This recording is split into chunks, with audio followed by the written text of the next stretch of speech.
මේ අවුරුද්දේ මට තමයි ගොඩක් වැඩ පැවරලා තියෙන්නේ. ලොකු අවුරුදු උත්සවයක් පවත්වන්නයි යන්නේ. ගමේම අය තරඟ කරනවා. ඔයත් තරඟ කරන්න ඕන.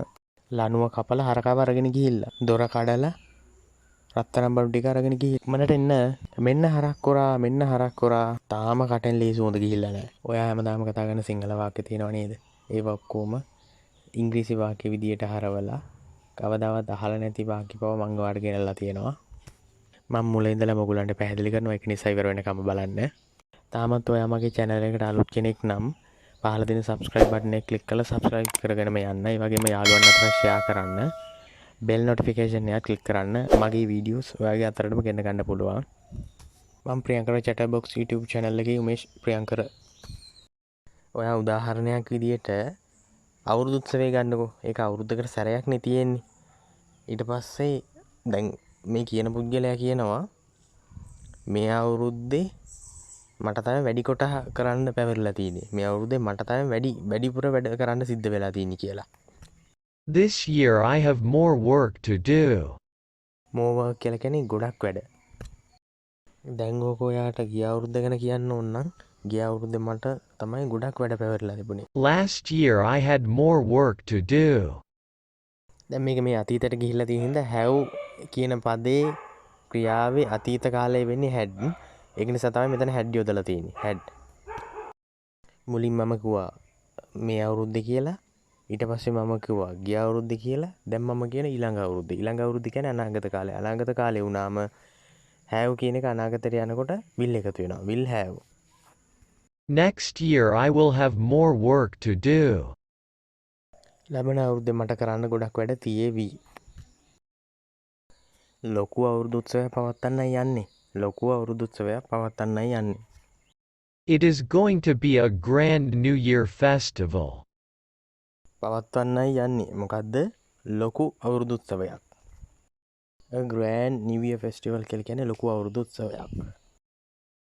ලොකු වෙඩින් එකක් පවත්වන්නයි යන්නේ කියලා කියන්නේ ලොකු වෙඩින් එකක් පවත්වන්නයි යන්නේ. It is going to be a grand wedding function.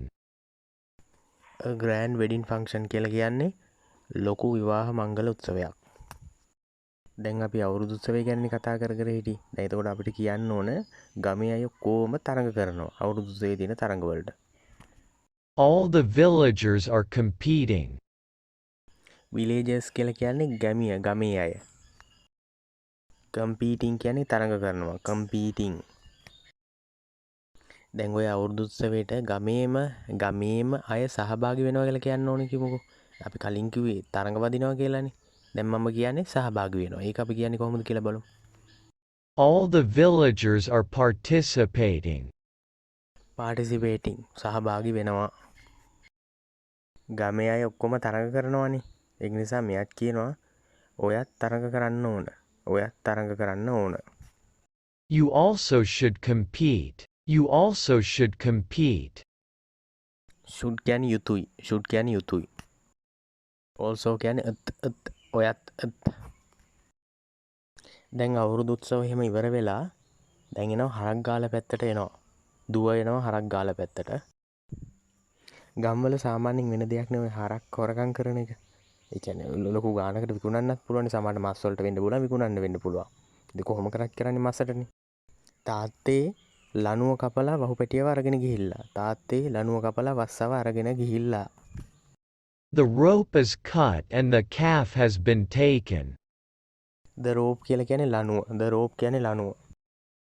cut කියන්නේ කපනවා. cut කියන්නේ කපනවා. The calf කියන්නේ වහු පැටිය. The calf කියන්නේ වහු පැටිය. has been taken කියන්නේ අරගෙන ගිහිල්ලා. දැන් ඒක පැහැදිලි වෙන තව දෙයක් මම කියන්න. දැන් ඔයා කල්පනා කරලා බලන්න. ගෙවල් වල සාමාන්‍යයෙන් හොරු අරන් යන්නේ මොනවද? රත්තරන් බඩුනේ. අපි කියනවනේ දොර කඩලා, ගෙදර කවුරුත් හිටියේ නැති වෙන්න පුළුවන්. දොර කඩලා රත්තරන් බඩු ටික අරගෙන ගිහිල්ලා. අපි කොහොමද ඒක කියන්නේ? The door is broken. The jewelries has been stolen. The door කියලා කියන්නේ දොර. broken කියලා කියන්නේ කඩලා. jewelries කියලා කියන්නේ ස්වර්ණ ආභරණ රත්තරන් බඩු. stolen කියලා කියන්නේ හොරකම් කරලා. දැන් වහු පෙටිය කඩාගෙන හොරකම් කරලා ගිහිල්ලානේ. ඊට පස්සේ කියනවා ඉක්මනට එන්න. Come quickly. Come quickly.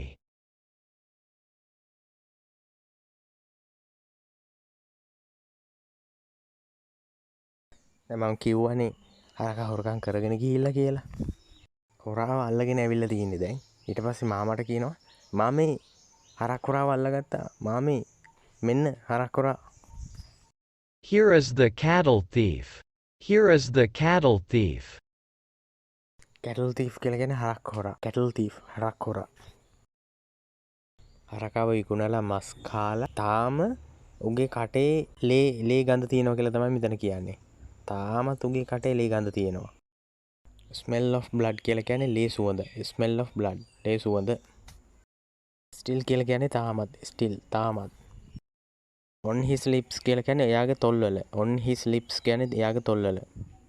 එහෙම තිබුණාට මේකේ තේරුම කටේ කියන එක. The smell of his bloods is still on his lips.